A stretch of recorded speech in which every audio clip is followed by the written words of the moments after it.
en la cena de Año Nuevo, mi nuera me entregó un delantal frente a toda la familia.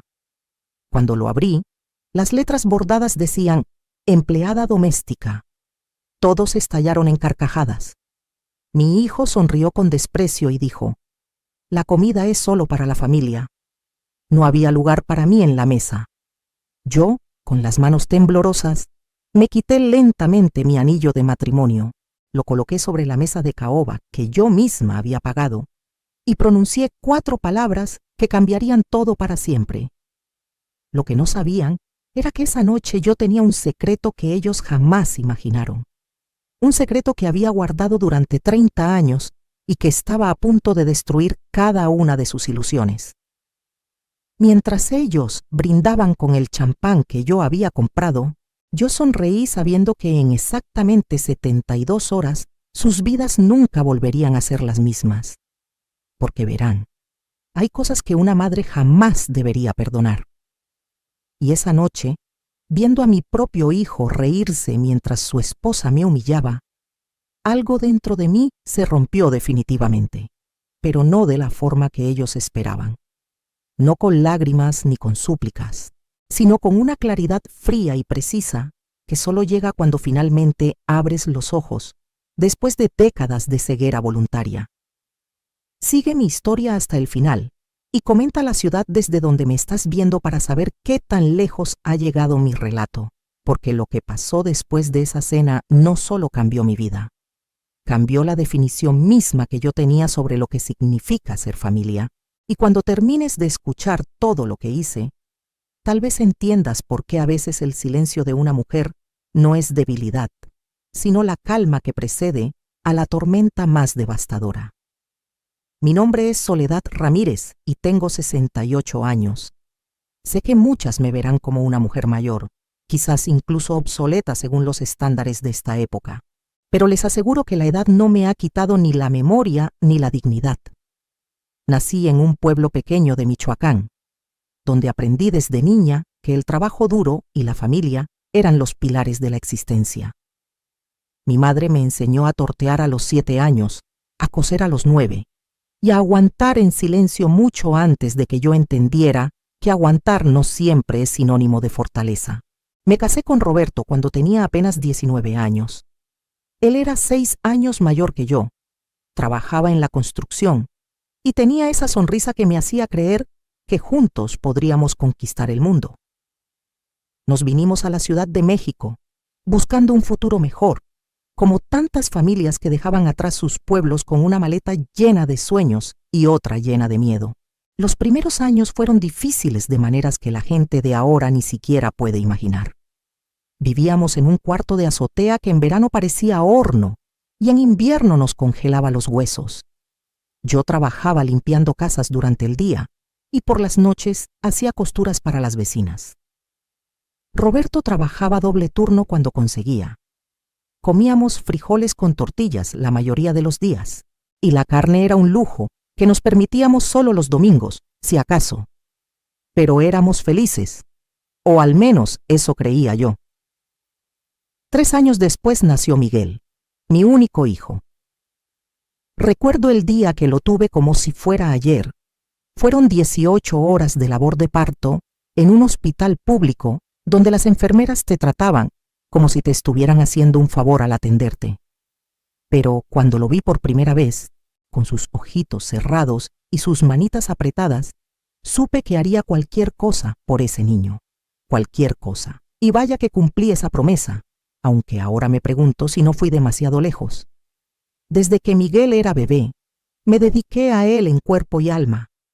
Dejé mi trabajo de costurera para cuidarlo tiempo completo. Roberto no ganaba mucho, así que yo empecé a vender tamales y atole en las mañanas frente a una escuela.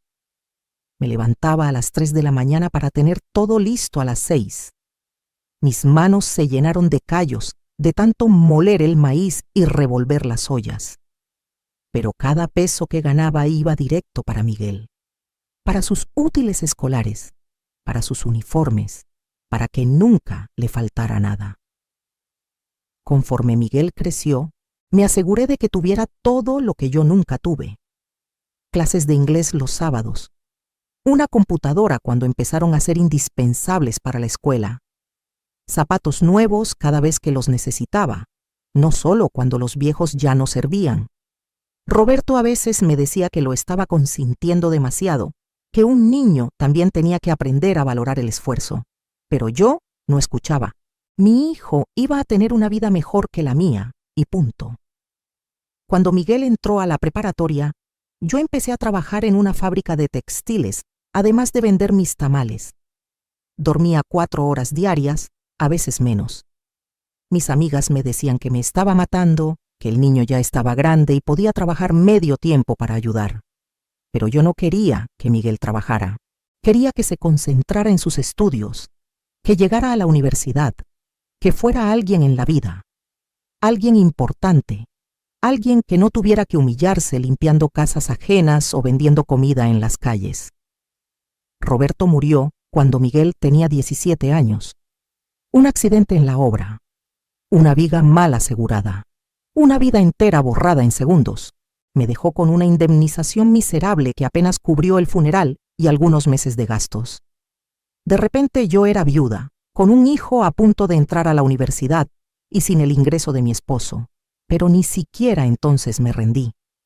Conseguí un trabajo de noche en una panadería.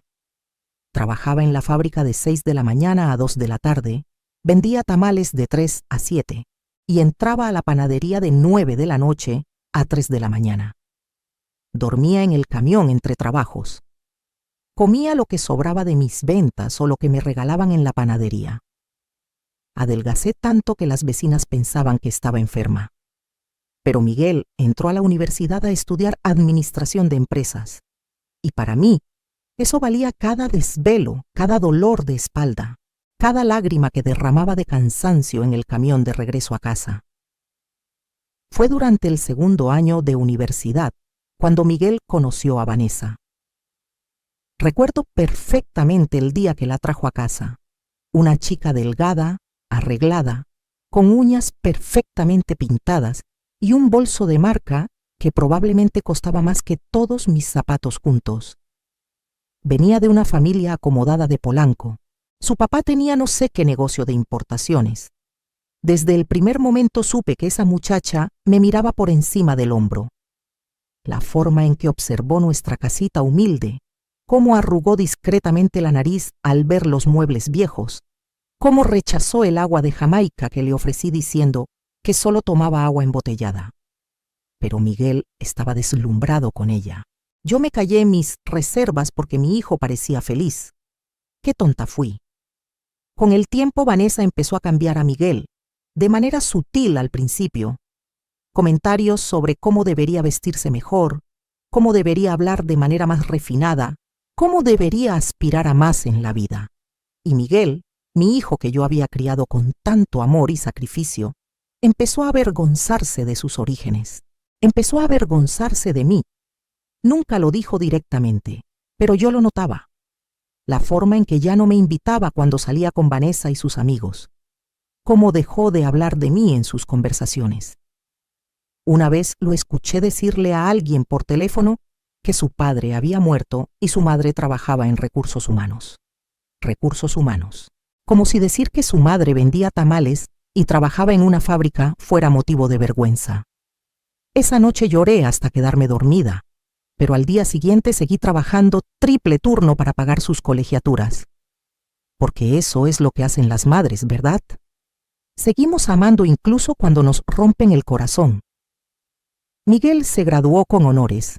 Yo estuve en su graduación con mi mejor vestido, que tenía ya 10 años, pero que había lavado y planchado con tanto cuidado que parecía presentable. Vanessa y su familia también estaban ahí. Recuerdo cómo la madre de Vanessa me miró de arriba abajo con esa sonrisa condescendiente que las mujeres ricas perfeccionan. Miguel consiguió un buen trabajo en una empresa transnacional. Finalmente, estaba logrando todo lo que yo había soñado para él. Yo estaba tan orgullosa. Pensé que ahora que ya había terminado la universidad, que ya tenía un buen empleo, tal vez podríamos recuperar esa cercanía que habíamos perdido. Tal vez ahora Miguel recordaría todo lo que yo había hecho por él. Qué ingenua fui. Al año de estar trabajando, Miguel y Vanessa se casaron. Fue una boda grande en un jardín elegante de Cuernavaca. Yo aporté todo lo que pude, aunque Vanessa dejó muy claro que mis ahorros apenas cubrían una fracción de los gastos. La familia de ella pagó la mayor parte. Durante toda la planeación de la boda, Vanessa me hizo sentir como una extraña. Las reuniones para decidir detalles siempre eran cuando yo estaba trabajando. Cuando yo opinaba algo, ella sonreía y decía: «¡Ay, qué linda! Pero esto se hace de otra manera». El día de la boda, mientras todos celebraban, yo me senté sola en una mesa del fondo, viendo a mi hijo bailar con su nueva esposa, preguntándome en qué momento lo había perdido. Después de la boda, las cosas empeoraron gradualmente. Miguel y Vanessa se mudaron a un departamento moderno en Santa Fe. Yo seguía viviendo en la misma casita humilde donde había criado a Miguel. Al principio, mi hijo me visitaba cada 15 días, luego una vez al mes, después cada 2 meses, siempre con prisas, siempre con excusas. Vanessa casi nunca venía. Cuando lo hacía, se quedaba en el carro tocando el claxon en lugar de subir. Yo intentaba no molestar demasiado. Llamaba una vez por semana para saber cómo estaban, pero incluso esas llamadas empezaron a sentirse como una intrusión. Miguel contestaba con voz apurada. En el fondo se escuchaba a Vanessa preguntando quién era, y cuando él decía que yo, ella suspiraba lo suficientemente fuerte para que yo lo escuchara. Comencé a notar cambios en mi hijo que me rompían el corazón. Ya no era el niño tierno que me abrazaba antes de dormir. Ni siquiera era el joven universitario que a veces todavía me pedía consejos. Este Miguel era frío, distante, casi un extraño. Hablaba de dinero constantemente, de marcas de ropa, de restaurantes caros, de viajes a Cancún y a Miami. Se había convertido en una versión superficial de sí mismo que yo no reconocía. Un día los invité a comer. Pasé toda la mañana preparando mole, el platillo favorito de Miguel desde niño. Compré los ingredientes más frescos que pude pagar. Puse la mesa con el mantel que había bordado yo misma. Llegaron 2 horas tarde. Vanessa entró arrugando la nariz. Miguel ni siquiera se disculpó por la tardanza. Se sentaron a la mesa y Vanessa sacó su celular. Mientras yo servía el mole que había tardado horas en preparar, ella tomó fotos de su plato y luego apenas lo probó. Dijo que estaba cuidando su figura. Miguel comió un poco y pasó la mayor parte del tiempo hablando de negocios por teléfono. Se fueron apenas terminaron, inventando que tenían un compromiso. Yo me quedé sola con una mesa llena de comida que había preparado con tanto amor. Tiré todo a la basura y lloré sobre el fregadero. Pero incluso entonces, incluso con el corazón roto, seguía justificándolos. Me decía que estaban ocupados, que eran jóvenes, que tenían su propia vida, que yo no debía ser una suegra entrometida. Me tragaba mi dolor y mi soledad porque no quería ser una carga para mi hijo. Las humillaciones pequeñas se volvieron rutina. Una vez fui a visitarlo sin avisar, porque pasaba cerca y quería dejarle a Miguel unos tamales que había hecho. Vanessa abrió la puerta en bata, claramente molesta. Me dijo que no podía entrar porque tenían visitas. A través de la puerta entreabierta vi que no había nadie. Simplemente no quería que yo entrara. Tomó los tamales con desgano y cerró la puerta. Ni siquiera me ofreció un vaso de agua.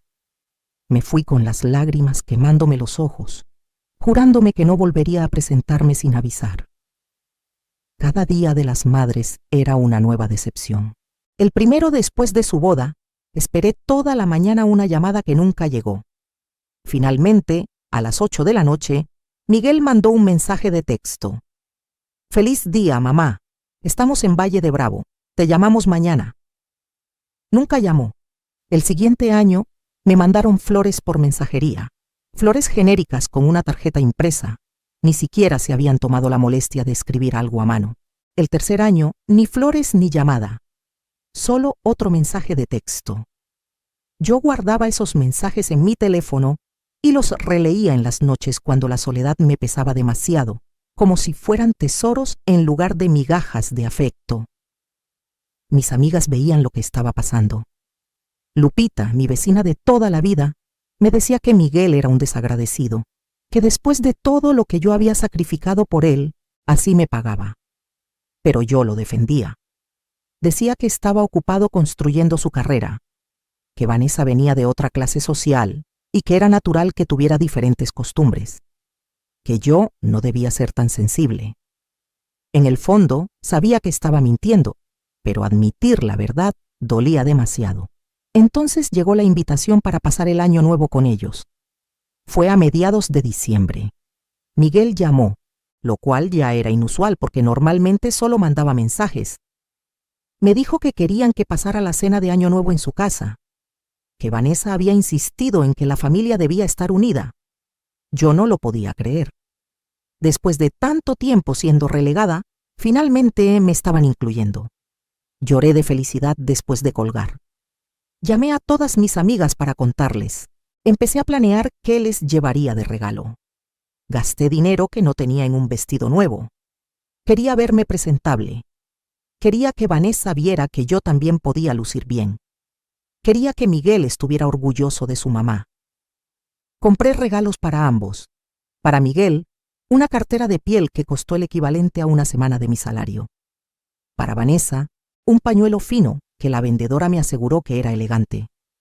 Ensayé conversaciones en mi cabeza, temas de los que podríamos hablar, historias que podría contar que los hicieran reír sin avergonzar a Miguel.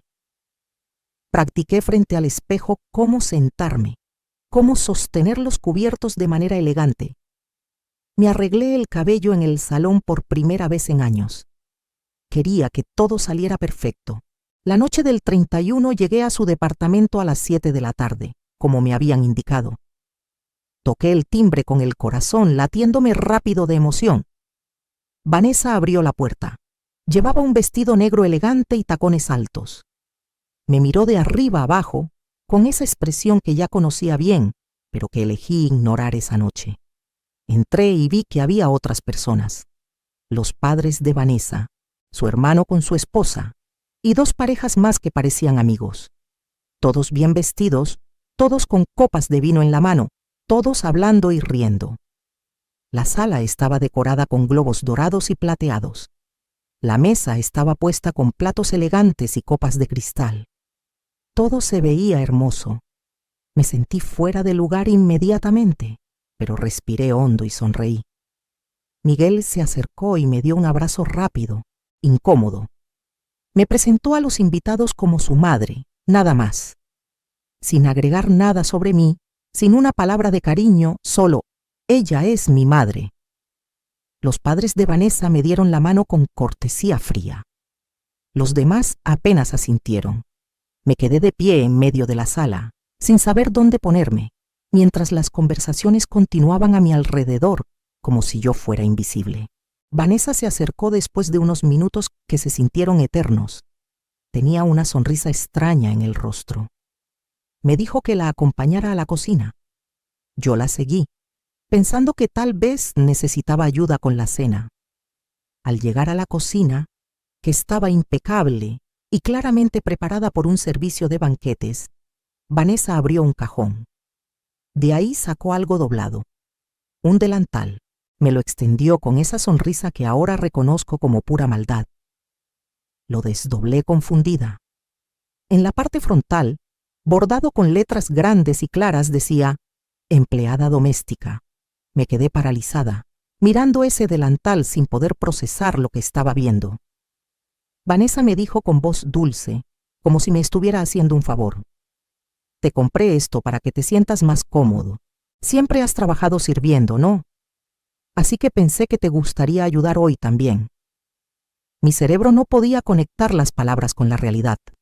Esto tenía que ser una broma. Una broma de mal gusto, pero broma al fin. Miré a Vanessa buscando alguna señal de que estaba jugando.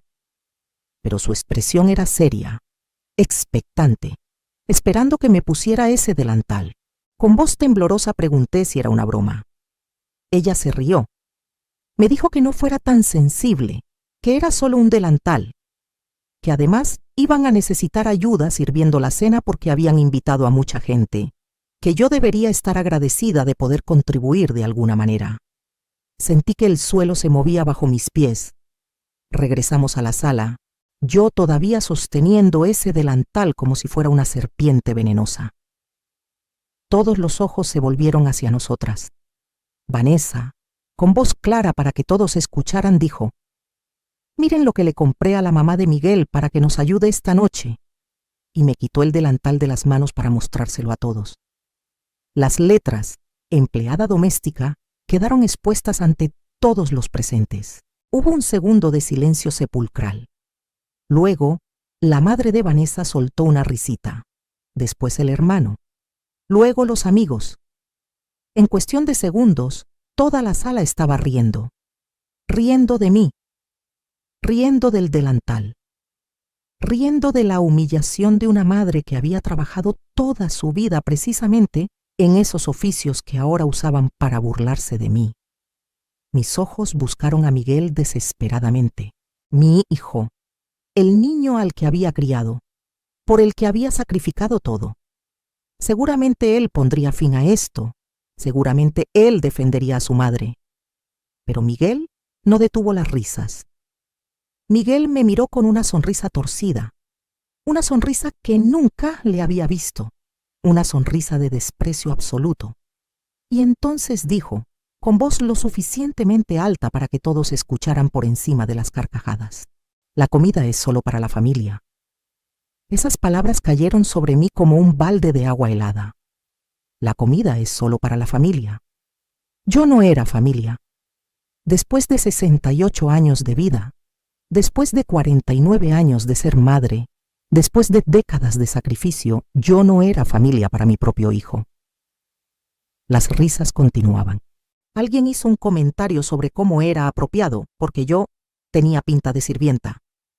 Otro dijo que al menos ahora sabían quién lavaría los platos. Vanessa tomó el delantal y me lo extendió nuevamente, esta vez con menos amabilidad fingida. Me dijo que me lo pusiera, que no fuera ridícula, que era solo una broma y que yo estaba siendo demasiado dramática. Miré alrededor de la sala, a todas esas personas riéndose de mí, a los padres de Vanessa luciendo satisfechos, a Miguel, mi hijo, mi único hijo, sin defender a su madre, a Vanessa sosteniendo ese delantal como si fuera mi uniforme obligatorio. Y algo dentro de mí se quebró, pero no de la manera que ellos esperaban, no con lágrimas ni con gritos, no con súplicas ni con vergüenza. Algo se quebró, sí, pero lo que se rompió fueron las cadenas invisibles que me habían atado durante décadas a la idea de que tenía que aguantar cualquier cosa por ser madre, de que el amor de madre significaba aceptar migajas, de que mi valor como persona estaba definido por cuánto podía sacrificarme y sufrir en silencio. En ese momento, en esa sala llena de gente riéndose de mí, rodeada por el lujo que mi trabajo había ayudado a pagar, viendo a mi hijo sonreír con desprecio, tomé una decisión que había estado gestándose en algún lugar profundo de mi ser durante años, esperando el momento correcto para emerger. Me acerqué a la mesa donde habían puesto los abrigos y las bolsas. Con movimientos lentos y deliberados abrí mi bolso. Saqué mi anillo de matrimonio, ese anillo simple de oro que Roberto me había puesto en el dedo hace casi 50 años. Ese anillo que no me había quitado ni siquiera para bañarme durante todas estas décadas. Ese anillo que había sido mi conexión con el único hombre que me había amado de verdad. Las risas comenzaron a disminuir. La gente empezó a notar que algo estaba pasando. Caminé hacia la mesa del comedor, esa mesa grande de madera cara, rodeada de sillas elegantes. Una mesa que costaba probablemente más de lo que yo había ganado en un año entero. Coloqué el anillo en el centro de la mesa. El sonido del metal contra la madera resonó en el silencio que ahora llenaba la sala. Todos me miraban. Ya nadie se reía. Levanté la vista y miré directamente a Miguel, luego a Vanessa. Mi voz salió calmada, clara, sin un atisbo de temblor, y dije exactamente 4 palabras. 4 palabras que habían estado atrapadas en mi garganta durante años. 4 palabras que cambiarían absolutamente todo. Dije: la casa es mía. El silencio que siguió a mis palabras fue absoluto. Nadie se movía. Nadie respiraba. Era como si hubiera detonado una bomba silenciosa en medio de esa sala llena de gente presumida. Vanessa fue la primera en reaccionar. Soltó una risita nerviosa y dijo: ¿qué casa? Yo la miré directamente a los ojos, sin parpadear, sin sonreír, sin mostrar emoción alguna, y respondí: esta casa, este departamento, este lugar donde están celebrando, es mío, está a mi nombre. La sonrisa de Vanessa se congeló en su rostro. Miguel dio un paso adelante con expresión confundida. Dijo que eso era imposible, que él había comprado ese departamento con su dinero, que tenía los papeles, que yo estaba diciendo tonterías. Abrí mi bolso nuevamente, saqué un folder que había traído conmigo, un folder que contenía documentos que ellos nunca habían visto, documentos que yo había guardado celosamente durante años. Lo coloqué sobre la mesa, junto a mi anillo de matrimonio. Les dije que abrieran el folder, que leyeran. Miguel se acercó con pasos inseguros. Abrió el folder con manos temblorosas. Dentro estaban las escrituras del departamento, las escrituras originales, y ahí, en letras claras e indiscutibles, estaba mi nombre. Soledad Ramírez, viuda de Mendoza, propietaria única. Vanessa le arrebató los papeles de las manos. Los leyó 1, 2, 3 veces. Su rostro pasó de confusión a incredulidad a pánico en cuestión de segundos. Gritó que eso no podía ser real, que tenía que ser un error, que ellos habían pagado ese departamento. Miguel me miró con ojos que apenas reconocía. Preguntó cómo era posible. Le expliqué con voz tranquila, casi didáctica. Le recordé que cuando él estaba buscando departamento, hace 3 años, había encontrado este lugar. Le había encantado. Era perfecto, moderno, en buena zona. Pero costaba 3 millones de pesos. Él tenía ahorrado 1.300.000. Le faltaba más de la mitad. Fue a varios bancos pidiendo crédito. Todos lo rechazaron. Era muy joven. No tenía suficiente antigüedad en su trabajo. No calificaba para un préstamo tan grande. Estaba desesperado. Vanessa amenazaba con dejarlo si no conseguían ese departamento. Ella no iba a vivir en algo menor. Recordé en voz alta cómo Miguel había venido a verme una tarde, llorando.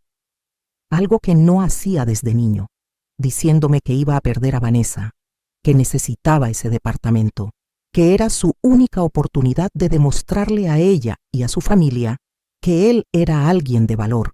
Me había rogado que lo ayudara. Le dije que yo no tenía ese dinero. Me dijo que no necesitaba que yo se lo diera.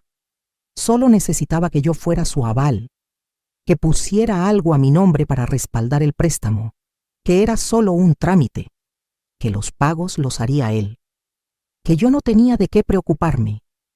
Las palabras salían de mi boca medidas, pausadas, mientras toda la sala escuchaba en silencio absoluto. Continué mi relato. Le dije a Miguel que yo había accedido a ayudarlo, pero no de la manera que él pensaba. Fui al banco. Hablé con el gerente y descubrí que con mi historial crediticio impecable, con las propiedades que yo tenía, yo sí calificaba para un préstamo. Vanessa interrumpió gritando: ¿qué propiedades? ¡Tú vives en una casa de mierda! Sonreí por primera vez en toda la noche. Una sonrisa pequeña, fría, y saqué más papeles de mi bolso, escrituras de la casa donde yo vivía, pagada completamente, a mi nombre desde hace 30 años, escrituras de otros 2 terrenos en mi pueblo natal, herencia de mi padre que nunca vendí, escrituras de un local comercial en el centro que rentaba desde hace 15 años. Los ojos de todos en la sala se agrandaron. Miguel tartamudeó que él no sabía nada de eso. Por supuesto que no sabía. Nunca preguntó. Nunca le importó mi vida más allá de lo que yo podía hacer por él. Expliqué que con esas propiedades como garantía, el banco me prestó los 3 millones completos. Yo compré el departamento, a mi nombre.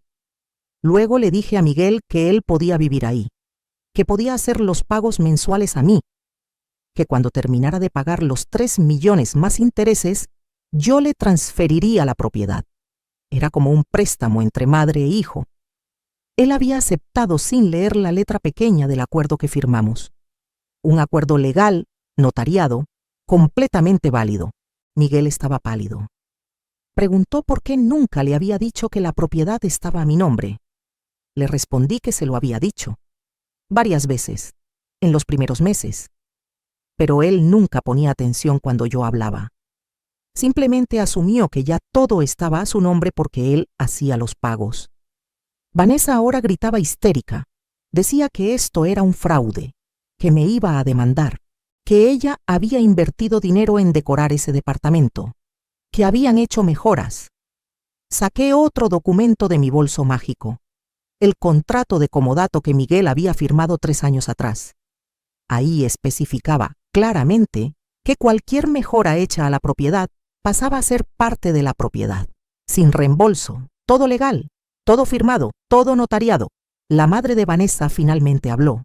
Con voz fría me dijo que qué pretendía, que los corriera a la calle, que los dejara sin hogar.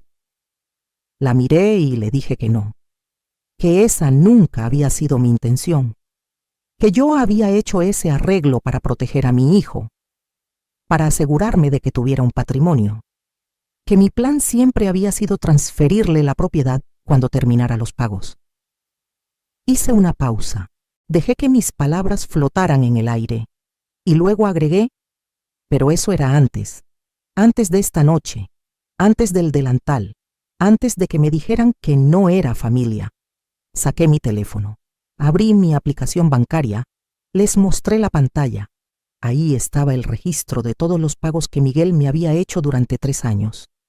Depósitos mensuales de 20,000 pesos, 36 meses. 720,000 pesos, de los 3 millones que debía. Les mostré otra pantalla, el saldo pendiente, 2,280,000 pesos, más intereses acumulados. Total adeudado, 2,800,000 pesos. Vanessa gritó que eso era usura, que los intereses eran ilegales. Sonreí otra vez.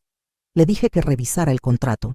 Los intereses eran exactamente los mismos que el banco me cobraba a mí por el préstamo. Yo no estaba ganando nada, solo recuperando lo que yo había pagado. Miguel finalmente encontró su voz. Con tono de súplica me preguntó qué iba a hacer, si los iba a correr. Tomé mi anillo de la mesa, lo sostuve entre mis dedos. Ese anillo que representaba el único amor verdadero que había conocido, el amor de un hombre que me había tratado con respeto hasta su último día. Un amor que mi propio hijo nunca había aprendido a darme. Guardé el anillo en mi bolso. No me lo volví a poner. Esa parte de mi vida había terminado. Miré a Miguel y a Vanessa. Les dije que tenían 2 opciones. Opción número 1. Podían pagarme el saldo total de 2,800,000 pesos en los próximos 30 días. Si lo hacían, yo les transferiría la propiedad como habíamos acordado originalmente. Miguel dijo que era imposible, que no tenían ese dinero, que de dónde iban a sacarlo. Miré a los padres de Vanessa, esa pareja que me había mirado con desprecio toda la noche. Le pregunté al señor si no podía prestarles a su hija. Él había presumido durante la cena de tener negocios de importación tan exitosos. Seguramente, 2 millones no eran nada para él. El padre de Vanessa se removió incómodo en su asiento. Tartamudeó algo sobre liquidez y capital atado en inversiones. Básicamente, no tenía ese dinero, o no quería dárselo. Las apariencias, descubrí esa noche, muchas veces son solo eso, apariencias. Entonces les di la opción número 2. Podían continuar viviendo en el departamento, pagándome. Pero el precio acababa de subir. De ahora en adelante no serían 20,000 pesos mensuales, serían 40,000. Precio de mercado para rentar un departamento así. y no habría transferencia de propiedad al final. Nunca. Ellos serían inquilinos. Permanentemente. Vanessa explotó. Gritó que yo estaba loca, que era una vieja miserable, que cómo me atrevía a hacerles esto, que ella no iba a vivir como inquilina, que ella merecía mejor. La dejé gritar. Esperé a que se cansara. Cuando finalmente se calló, le dije con voz suave: «Tienes razón, mereces mejor. Igual que yo merecía mejor que ser tratada como empleada doméstica en la casa que yo pagué».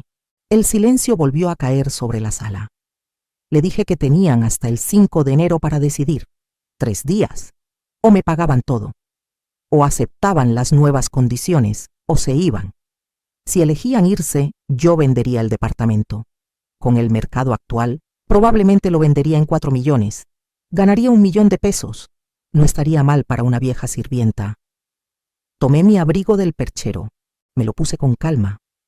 Todos me miraban como si fuera un fantasma o un monstruo.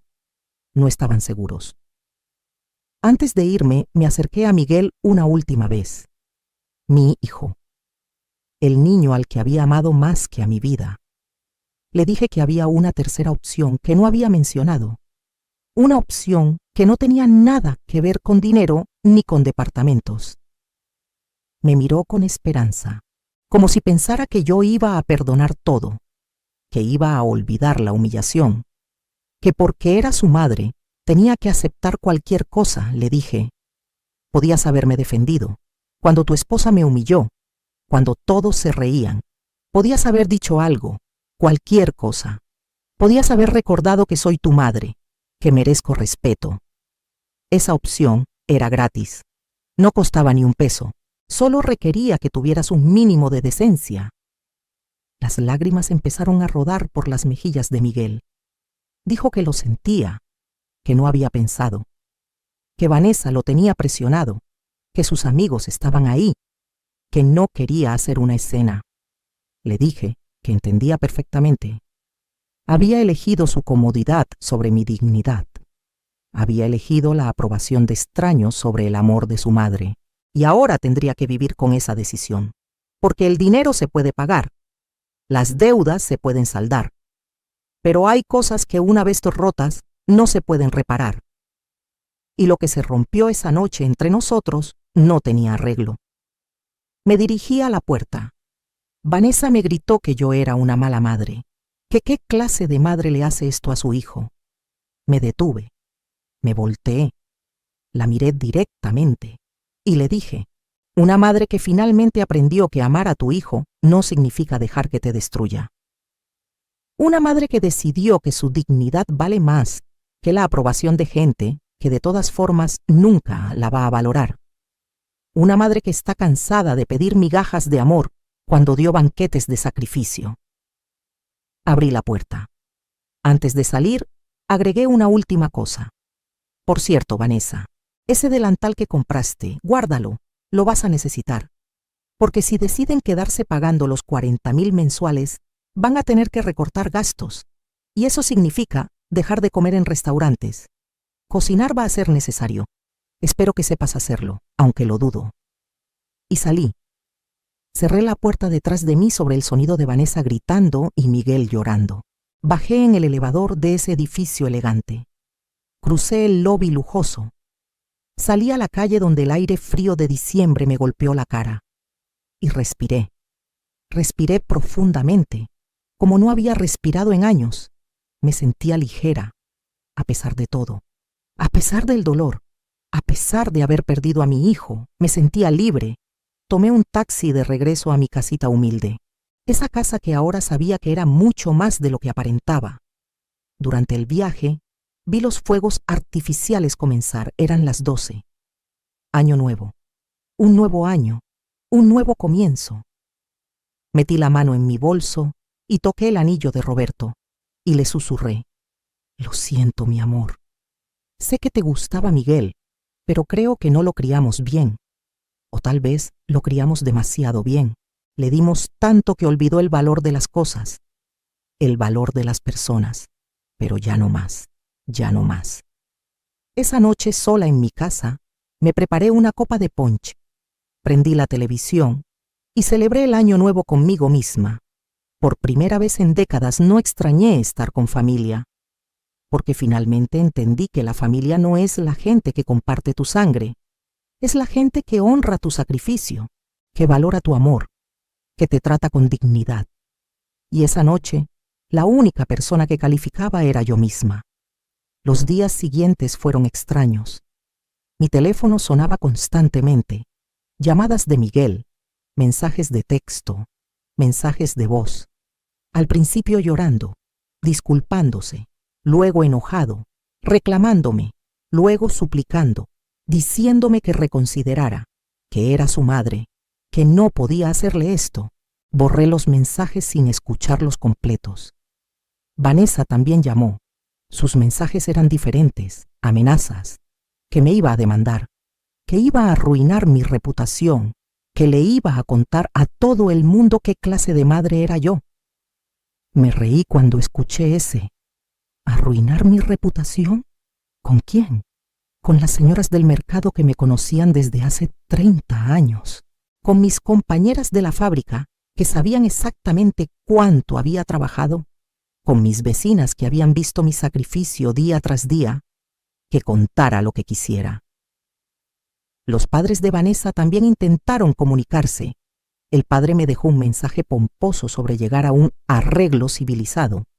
Ofrecía pagarme 1 millón de pesos si yo transfería la propiedad y olvidaba este malentendido. 1 millón, de los casi 3 que se debían. Y encima querían que yo olvidara, como si la humillación fuera un malentendido, como si tratarme como empleada doméstica fuera un simple error de cálculo. No respondí. El día 5 de enero, la fecha límite, recibí una visita.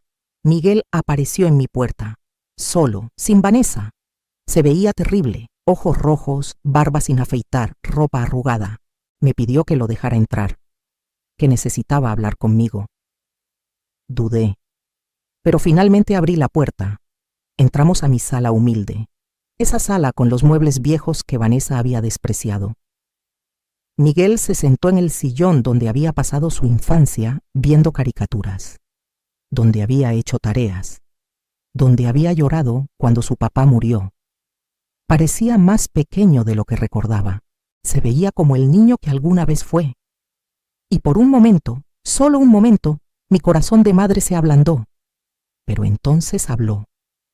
Me dijo que Vanessa lo estaba volviendo loco, que no dejaba de gritar, que lo culpaba de todo, que su relación estaba en crisis, que sus suegros estaban furiosos, que no tenían el dinero para pagarme, que los 40,000 mensuales eran demasiado, que si aceptaban eso, tendrían que cambiar completamente su estilo de vida.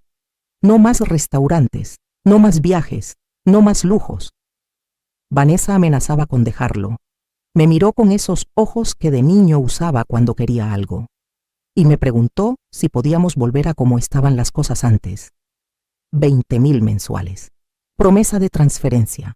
Borrón y cuenta nueva. Sentí algo dentro de mí. No era enojo exactamente.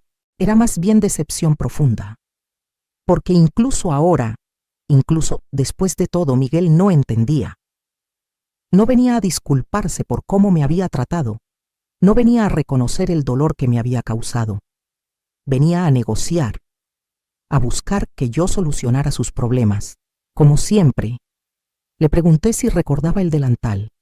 Se removió incómodo. Dijo que había sido idea de Vanessa, que él no había sabido que ella iba a hacer eso.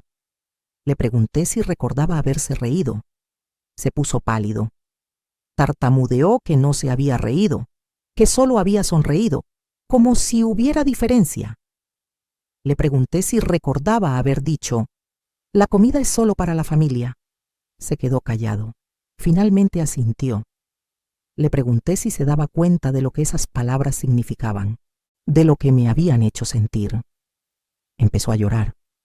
Dijo que estaba nervioso, que todos estaban ahí, que Vanessa esperaba que él la apoyara, que si la contradecía frente a su familia, ella se enojaría con él. Le dije, «Entonces elegiste no enojar a tu esposa a costa de humillar a tu madre». Lloró más fuerte. Dijo que se arrepentía, que había sido un error, que yo tenía que perdonarlo, porque era su madre. Ahí estaba otra vez, esa palabra, madre, usada como obligación, como cadena, como razón por la cual yo debía aguantar cualquier cosa. Le dije que ser madre no significaba ser un tapete, que el perdón no se exige, se gana, y que él no había hecho nada para ganarlo. Miguel cambió de táctica, dejó de llorar, se puso serio. Me dijo que legalmente yo no podía correrlos así como así, que había leyes, que los inquilinos tenían derechos. Incluso si no pagaban, el proceso de desalojo tomaba meses. Sonreí. Había estado esperando este momento. Le dije que revisara el contrato que había firmado, específicamente la cláusula 15, la cláusula que especificaba que ante cualquier modificación de las condiciones originales, ambas partes tenían derecho a terminar el contrato con 72 horas de aviso. Yo había modificado las condiciones. Les había dado 3 días para decidir. Si no aceptaban las nuevas condiciones, el contrato quedaba anulado. Y sin contrato, ellos no eran inquilinos, eran ocupantes ilegales. Miguel se puso de pie bruscamente. Gritó que yo había planeado todo esto, que lo había engañado desde el principio.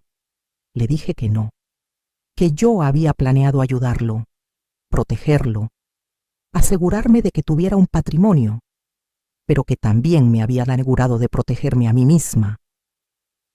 Porque después de décadas de trabajar duro, de ahorrar, de invertir inteligentemente, yo había aprendido que en este mundo tienes que cuidar tus intereses. Nadie más lo hará por ti, ni siquiera tu hijo, especialmente no tu hijo, al parecer. Miguel preguntó qué quería entonces. ¿Qué tenía que hacer para arreglar esto? Le dije la verdad. No quería su dinero. Bueno, sí quería que me pagara lo que debía. Eso era justicia básica. Pero más que el dinero quería respeto. Quería que reconociera todo lo que había hecho por él. Quería una disculpa real, no una disculpa de conveniencia porque necesitaba algo de mí. Una disculpa genuina porque finalmente entendía el daño que había causado. Quería que Vanessa se disculpara también, por el delantal, por las humillaciones, por todos los desprecios a lo largo de los años. Y quería ver cambios reales, no promesas vacías, cambios en cómo me trataban, en cómo me hablaban, en cómo me incluían en sus vidas. Miguel dijo que sí, que haría todo eso, que hablaría con Vanessa, que todo cambiaría. Lo miré a los ojos, buscando sinceridad. Solo encontré desesperación. Le dije que no le creía, que las palabras eran fáciles cuando necesitaba algo, que si de verdad quería arreglar las cosas tendría que demostrarlo con acciones, durante meses, tal vez años. Y mientras tanto las condiciones eran no negociables, 40,000 mensuales, sin promesa de transferencia, o pago total inmediato o desalojo. Eligiera. Se fue sin elegir, pero yo sabía que volvería, porque no tenía opciones reales. Y así fue. 2 días después, pasada ya la fecha límite que había dado originalmente, recibí una transferencia bancaria, 40,000 pesos, y un mensaje. Aceptamos las condiciones. Por favor, no nos corras. No había disculpa en el mensaje. No había reconocimiento. Solo aceptación forzada. Era un comienzo. No el que yo quería, pero un comienzo. Confirmé la recepción del pago. Les di un recibo oficial, todo legal, todo documentado, y así comenzó nuestra nueva relación. Ellos como inquilinos, yo como propietaria. Las semanas siguientes fueron silencio. No me llamaron, no me visitaron, yo tampoco busqué contacto. Necesitaba ese espacio, necesitaba procesar todo lo que había pasado, necesitaba decidir quién era yo ahora. Porque la mujer que había salido de ese departamento la noche de Año Nuevo era diferente a la que había entrado. Esa mujer ya no existía. La mujer nueva, la que yo estaba descubriendo que era, tenía preguntas. ¿Cuánto de mi vida había desperdiciado tratando de ganar el amor de gente que nunca me lo iba a dar? ¿Cuánto había sacrificado de mí misma en el altar del deber materno? ¿Quién era Soledad más allá de ser madre? Esas preguntas me mantenían despierta por las noches. Decidí buscar respuestas. Empecé por hacer cosas que nunca había hecho, pequeñas cosas. Fui a un café elegante y pedí un capuchino caro. Me senté junto a la ventana y lo bebí lentamente viendo pasar a la gente, sin prisa, sin culpa. Fui a una tienda departamental y me compré ropa nueva, no ropa práctica para trabajar, ropa bonita, que me gustaba, que me hacía sentir bien. Gasté dinero en mí misma sin calcular si ese dinero podría servir para otra cosa. Me hice a hacer las uñas, un lujo que siempre había considerado frívolo. Pero cuando vi mis manos con las uñas pintadas de un rojo elegante, esas manos que habían trabajado tanto, lloré. Lloré porque se veían hermosas, porque merecían verse hermosas. Retomé contacto con amigas que había descuidado. Lupita, mi vecina, casi se cae de la sorpresa cuando la invité a comer a un restaurante. Pensaba que le iba a pedir que comiéramos en su casa o la mía, como siempre, pero no. La llevé a un lugar bonito, pedimos vino, comimos bien, nos reímos y le conté todo. Lupita me escuchó con la boca abierta. Cuando terminé mi relato, se quedó callada un momento. Luego dijo: ¿Sabes qué es lo más impresionante de todo esto? Que no sabíamos. Ninguna sabíamos que tenías propiedades, que tenías dinero ahorrado. Vivías tan humildemente que todas pensábamos que apenas te alcanzaba.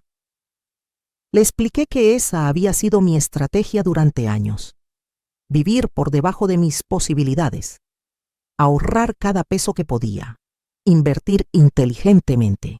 Porque había crecido pobre y sabía lo que era no tener nada. Nunca quise volver a esa situación. Y también, admití, porque no quería que Miguel supiera. Si hubiera sabido que yo tenía dinero, habría venido a pedirme más. Y yo probablemente se lo habría dado. Así que fingí ser más pobre de lo que era. Me protegí. Resultó que esa protección había sido la decisión más sabia de mi vida. Lupita me preguntó qué iba a hacer ahora. Si iba a perdonar a Miguel eventualmente. Si iba a dejar que las cosas volvieran a la normalidad. Le dije que no sabía que era normal ya. Que la relación con mi hijo estaba rota. Que tal vez, con tiempo y esfuerzo genuino de su parte, podría sanar algo, pero nunca volvería a ser como antes, porque yo nunca volvería a ser como antes. Y eso, descubrí, no era algo triste, era liberador. Empecé a hacer planes para mí, planes que no involucraban a nadie más. Siempre había querido conocer Oaxaca. Nunca había ido porque gastar en viajes me parecía un desperdicio, cuando ese dinero podía ahorrarse o usarse para Miguel. Pero ya no.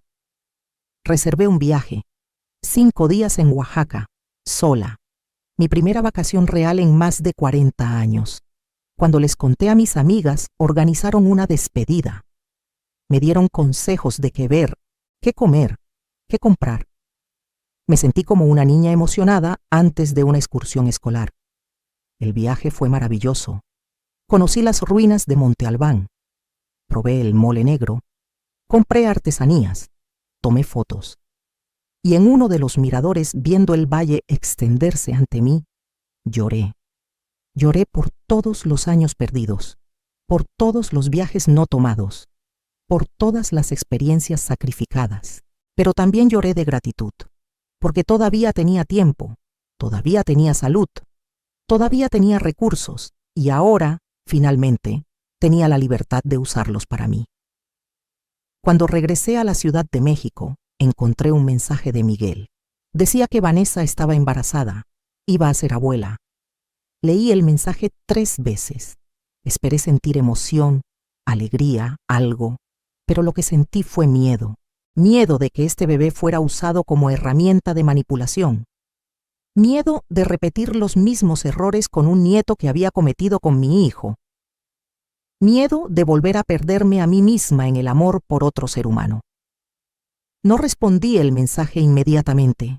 Me tomé mi tiempo. Pensé cuidadosamente qué quería decir. Finalmente escribí: felicidades. Espero que sean buenos padres, mejores de lo que yo fui. La respuesta de Miguel fue inmediata. Tú fuiste una gran madre. Yo fui un mal hijo. Me quedé mirando esas palabras. Eran las primeras palabras de responsabilidad real que veía de él. No excusas, no justificaciones, reconocimiento. Escribí: gracias por decir eso. Pasaron algunos días. Luego Miguel preguntó si podía visitarme. Solo él, sin Vanessa. Acepté. Llegó un sábado por la tarde. Traía flores, crisantemos amarillos, mis favoritos. No lo había mencionado en años, pero él recordaba. Nos sentamos en mi pequeña sala. Preparé café. Durante largos minutos no dijimos nada. Finalmente, Miguel habló. Me dijo que los últimos 2 meses habían sido los peores de su vida, que Vanessa estaba amargada todo el tiempo, que peleaban constantemente, que sus suegros apenas le hablaban, que sus amigos hacían comentarios sobre cómo habían bajado de nivel, que todo era un desastre, y que en medio de todo ese caos había tenido mucho tiempo para pensar, para recordar, para ver con claridad cosas que había ignorado durante años. Me dijo que recordaba cómo yo trabajaba 3 turnos para pagar su universidad, cómo nunca tuve ropa nueva, pero él siempre la tuvo, cómo yo comía poco para que él comiera bien, cómo sacrifiqué todo, absolutamente todo, por su bienestar y su futuro, y cómo él había pagado ese sacrificio con vergüenza, con distancia, con desprecio. Las lágrimas rodaban por su rostro mientras hablaba. Pero esta vez eran diferentes. No eran lágrimas de manipulación, eran lágrimas de genuino remordimiento. Me dijo que no esperaba que lo perdonara, que entendía si nunca lo hacía, pero que necesitaba que yo supiera que finalmente entendía. Finalmente veía, y que estaba profundamente, completamente arrepentido. Le pregunté qué había provocado ese cambio. Dijo que había sido Vanessa. Irónicamente, la misma persona que había causado tanta ruptura, ahora había causado claridad. Porque cuando se enteró del embarazo, Vanessa empezó a hablar de cómo iban a criar al bebé, de cómo no iba a permitir que sus suegros, o sea, los padres de Vanessa, interfirieran demasiado, de cómo iban a poner límites, de cómo su familia, o sea, la familia de Vanessa, podía ser muy crítica y ella no iba a permitir que lastimaran a su hijo.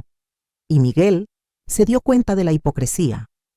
Vanessa estaba planeando proteger a su hijo de exactamente el tipo de trato que ella le había dado a su suegra. A mí.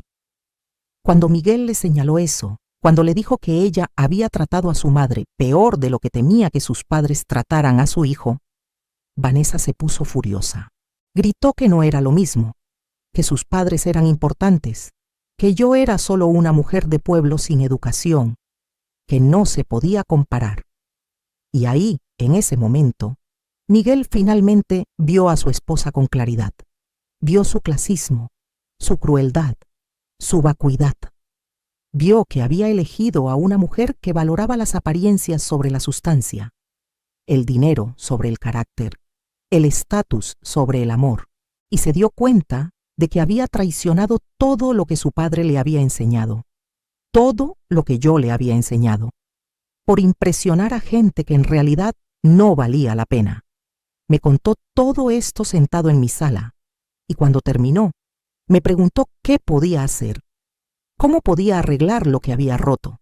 Le dije la verdad, que no sabía si se podía arreglar, que el daño era profundo, que la confianza, una vez destruida, era casi imposible de reconstruir, pero que si genuinamente quería intentarlo, tendría que hacer cambios reales. Empezando por su matrimonio. Miguel me miró confundido. Le expliqué que mientras siguiera con Vanessa, mientras siguiera permitiendo que ella lo manipulara y lo alejara de sus valores, nada cambiaría realmente, que tenía que decidir qué tipo de hombre quería ser, qué tipo de padre quería ser. Y si la respuesta a esas preguntas incluía a Vanessa o no. Me dijo que estaba considerando el divorcio, que ya no amaba a Vanessa, que tal vez nunca la había amado realmente, que se había enamorado de la idea de ella, de lo que ella representaba. de cómo lo hacía verse, pero que la persona real, con toda su crueldad y superficialidad, no era alguien con quien quisiera pasar el resto de su vida. Le pregunté por el bebé. Dijo que esa era la parte complicada, que no quería abandonar a su hijo, que no quería ser un padre ausente, pero que tampoco quería que su hijo creciera viendo una relación tóxica y pensando que eso era normal, pensando que eso era amor. Le dije que fuera cual fuera su decisión respecto a Vanessa, tenía que asegurarse de estar presente para su hijo, pero no de la manera en que él pensaba, no solo financieramente, emocionalmente, con valores sólidos, enseñándole respeto, gratitud, humildad, todas las cosas que él había olvidado. Miguel asintió. Me preguntó si yo querría ser parte de la vida de mi nieto, si a pesar de todo, podríamos encontrar una manera de ser familia de nuevo. Le dije que no lo sabía, que necesitaba ver acciones, no palabras, que necesitaba tiempo, que no iba a apresurarme a volver a una relación que me había lastimado tanto, pero que la puerta no estaba completamente cerrada, solo muy, muy entornada. Tendría que trabajar duro para abrirla. Se fue esa tarde con más preguntas que respuestas, pero algo había cambiado. No todo, pero algo. En las semanas siguientes, Miguel empezó a visitarme regularmente, cada sábado. A veces solo tomábamos café, a veces me ayudaba con reparaciones en la casa, a veces solo nos sentábamos en silencio. Lentamente, muy lentamente, empezamos a reconstruir algo, no lo que teníamos antes.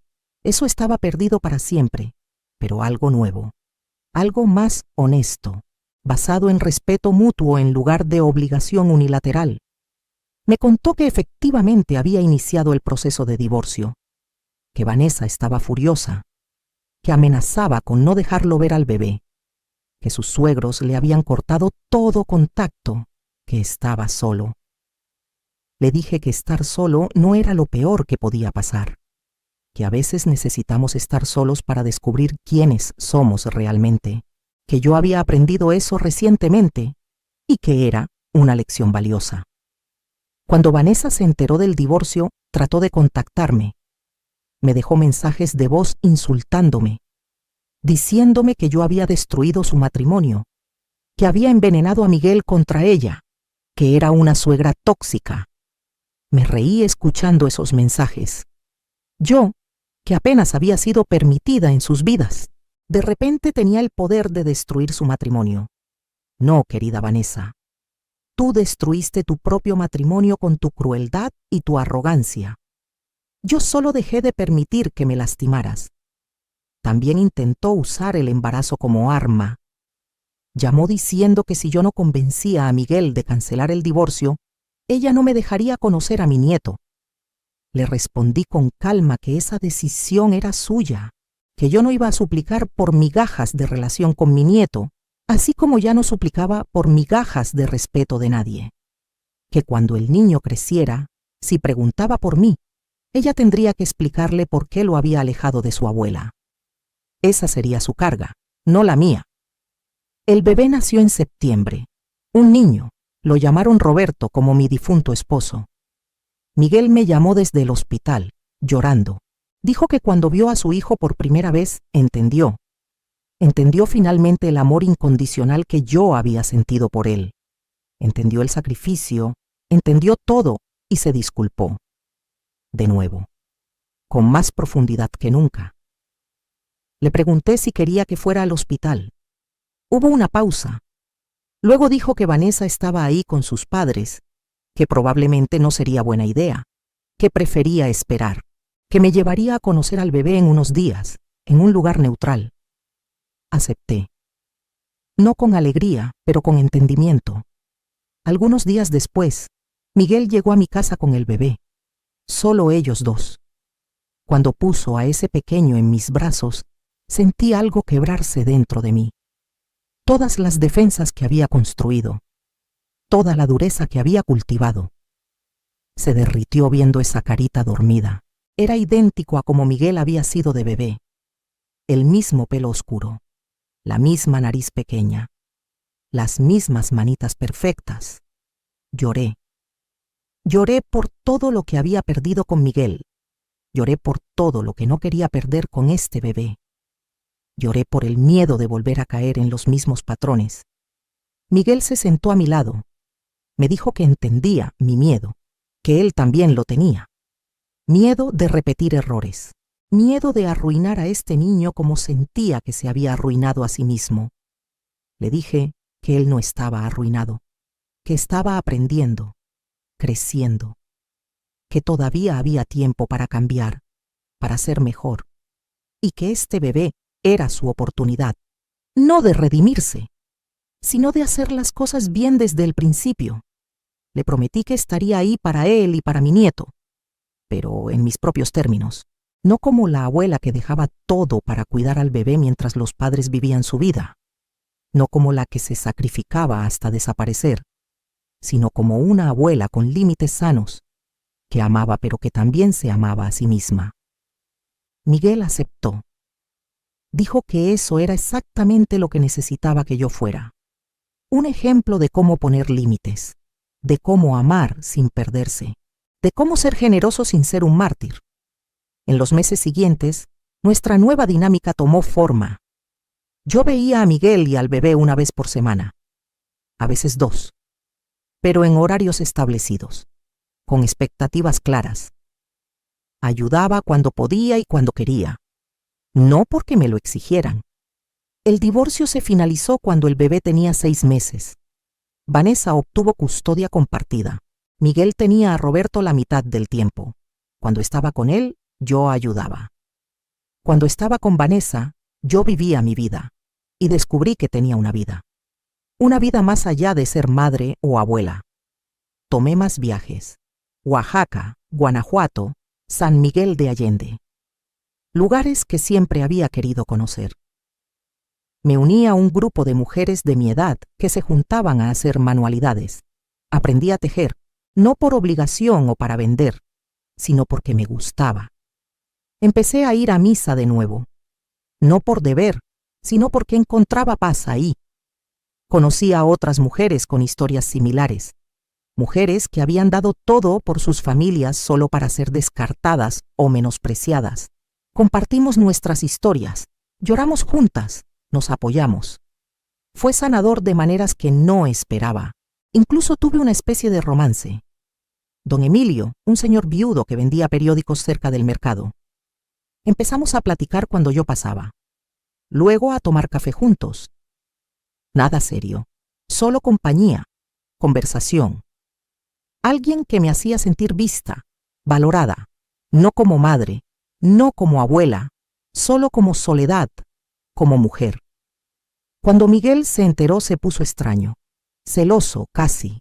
Le recordé que yo tenía derecho a una vida propia, que no me había muerto cuando su padre murió, que no me había vuelto invisible cuando me convertí en madre, que todavía era una persona con necesidades y deseos propios. Fue una conversación difícil, pero necesaria. Miguel tuvo que confrontar su propia hipocresía. Él podía rehacer su vida después de su divorcio, pero yo no podía tener compañía masculina después de décadas de viudez. Eventualmente lo aceptó. Incluso conoció a don Emilio. Fueron cordiales. No amigos, pero cordiales. Han pasado 2 años desde aquella noche de Año Nuevo. 2 años desde que coloqué mi anillo en esa mesa y dije, la casa es mía. 2 años de reconstrucción, de descubrimiento, de crecimiento. Miguel sigue pagando los 40,000 mensuales. Nunca se ha atrasado. Ha pagado hasta ahora 960,000 pesos. Todavía debe cerca de 1,900,000. A este ritmo, terminará de pagar en 4 años más. No sé qué haré cuando eso pase. Si le transferiré la propiedad como originalmente planeaba. Si se la venderé a precio preferencial. Si simplemente se la regalaré. No he decidido. Y está bien no haber decidido. Por primera vez en mi vida, no siento que tengo que tener todas las respuestas inmediatamente. Puedo esperar. Puedo ver cómo se desarrollan las cosas. Mi relación con Miguel es mejor que antes, aunque diferente. Hay respeto ahora, consideración. Él consulta antes de tomar decisiones que me afectan. Me pregunta mi opinión. Me escucha, realmente. No solo espera a que termine de hablar para decir lo que ya había decidido. Con mi nieto Roberto he encontrado un balance. Lo amo profundamente. Pero no pierdo de vista quién soy fuera de ser su abuela. Lo cuido con alegría cuando me lo piden. Pero también digo que no cuando no puedo o no quiero. Y descubrí que el mundo no se acaba cuando digo que no. Que los límites no significan falta de amor, significan amor con sabiduría. Vanessa y yo no tenemos relación. Ocasionalmente coincidimos en eventos de Roberto como cumpleaños. Somos civilizadas. Nada más. Ella nunca se disculpó. Probablemente nunca lo hará. Y he hecho las paces con eso. No necesito su disculpa para seguir adelante. Mi sanación no depende de su arrepentimiento. Vendí uno de mis terrenos en Michoacán. Con ese dinero renové mi casa. No para impresionar a nadie. Para mí. Pintura nueva. Muebles cómodos. Una cocina moderna. Ahora, cuando la gente viene a visitarme, ya no es a una casita humilde que causa lástima. Es a un hogar acogedor que refleja el amor propio de quien vive en él. Mis amigas me dicen que me veo diferente, más joven, más ligera. Dicen que brillo de una manera que no brillaba antes. Y tienen razón, porque por primera vez en décadas no estoy cargando el peso de expectativas imposibles. No estoy tratando de ganar amor mediante sacrificio. No estoy mendigando respeto. Simplemente estoy siendo soledad, siendo una mujer de 68 años que trabajó duro toda su vida y que finalmente aprendió que su valor no está en cuánto puede dar, sino en quién es. Una mujer que cometió errores, que amó demasiado de las maneras equivocadas, pero que finalmente encontró el coraje para amarse a sí misma. A veces pienso en aquella noche, en el delantal, en las risas, en la humillación, y ya no duele como antes. Ahora lo veo como el regalo más extraño que pudieron haberme dado, porque me despertó, me sacudió de una vida de complacencia y autosacrificio destructivo. Me forzó a ver verdades que había estado evitando durante años, y me dio el impulso que necesitaba para finalmente, ponerme a mí misma primero. Si pudiera volver a esa noche, ¿haría algo diferente? Tal vez diría mis 4 palabras más pronto. Tal vez no esperaría a estar tan rota para finalmente romper el patrón, pero no cambiaría el resultado, porque ese momento me llevó a este momento. Y este momento, con toda su complejidad y su dolor sanado y su nueva forma de ser, es exactamente donde necesito estar. Entonces, ¿qué harías en mi lugar? Si tu hijo, ese hijo por el que lo sacrificaste todo, permitiera que te humillaran de esa manera, ¿qué harías? ¿Seguirías aguantando en nombre del amor maternal? ¿O te atreverías a decir basta? Les puedo decir esto. Hay una diferencia entre ser una buena madre y ser un tapete. Hay una diferencia entre amar a tus hijos y perderte completamente en ese amor. Hay una diferencia entre sacrificio sano y autodestrucción disfrazada de virtud. Durante la mayor parte de mi vida, no entendí esas diferencias. Pensaba que una buena madre daba todo sin esperar nada, que el amor verdadero era incondicional, lo que interpretaba como sin límites, sin quejas, sin importar cuánto doliera. Pero estaba equivocada. El amor puede ser incondicional y aún así tener límites. Puedes amar a alguien con todo tu corazón y aún así no permitir que te falten al respeto. Puedes ser una madre dedicada y aún así ser una persona completa con necesidades propias.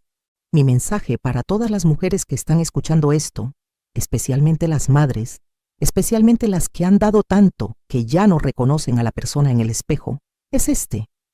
No esperen a que les pongan un delantal de empleada doméstica para recordar su valor. No esperen a ser humilladas públicamente para defender su dignidad. No esperen a perderlo todo, incluyéndose a sí mismas, para finalmente decir basta. Ámense lo suficiente para poner límites. Ámense lo suficiente para decir que no. Ámense lo suficiente para exigir el respeto que merecen. Y si no lo reciben, tengan el coraje de alejarse. Incluso si es de sus propios hijos, especialmente si es de sus propios hijos. Porque al final, la persona con la que van a pasar más tiempo en esta vida son ustedes mismas. La relación más importante que van a tener es la relación con ustedes mismas. Y ningún amor, ni siquiera el amor maternal, vale la pena si requiere que traicionen esa relación fundamental. Hoy tengo 68 años. Tengo canas, tengo arrugas, tengo manos callosas de décadas de trabajo. Pero también tengo algo que no tenía hace 2 años. Tengo dignidad, tengo respeto propio, tengo límites, tengo una vida que es mía. Y nadie, absolutamente nadie, puede quitármela. Porque ya aprendí la lección más importante. Puedo sobrevivir sin la aprobación de mi hijo. Puedo vivir sin ser necesitada. Puedo existir sin sacrificarme. Y no solo puedo hacerlo bien. Puedo hacerlo con alegría. Puedo hacerlo con plenitud. Así que comenta abajo, ¿qué harías tú en mi lugar? ¿Crees que hice lo correcto? ¿O fui demasiado dura? ¿Perdonarías más fácilmente? ¿O serías incluso más firme? Quiero saber tus pensamientos. Quiero saber tu historia. Porque cada vez que una mujer cuenta su historia de cómo encontró su valor, otra mujer en algún lugar encuentra el coraje para buscar el suyo. Y si mi historia, con todo su dolor y su aprendizaje difícil, puede ayudar aunque sea a una persona a no perderse a sí misma en el amor por otros, entonces cada lágrima, cada momento difícil, cada noche sola reconstruyéndome, habrá valido la pena. Comparte este video si conoces a alguien que necesita escucharlo. Probablemente conoces a varias. Porque hay demasiadas soledades en el mundo, demasiadas mujeres dando hasta desaparecer, demasiadas madres olvidando que también son personas. Es hora de que eso cambie. Y el cambio comienza con una mujer, luego otra diciendo, ya basta. Mi nombre es Soledad Ramírez. Tengo 68 años, soy madre, soy abuela. Pero más importante que todo eso, soy una mujer que finalmente aprendió a amarse a sí misma. Y si yo pude hacerlo después de casi 7 décadas, tú también puedes. No importa tu edad. No importa cuánto tiempo hayas pasado siendo invisible. No importa cuánto hayas sacrificado. Nunca es demasiado tarde para recuperarte a ti misma. Nunca es demasiado tarde para decir, la casa es mía. Y cuando digo casa, no hablo solo de paredes y techos. Hablo de tu vida, de tu espacio, de tu valor, de tu dignidad. Todo eso es tuyo, y nadie tiene derecho a quitártelo, ni siquiera en nombre del amor. Especialmente no en nombre del amor. Gracias por escuchar mi historia. Gracias por llegar hasta el final. Ahora ve y vive la tuya. Pero esta vez, vívela sin olvidar que tú también importas.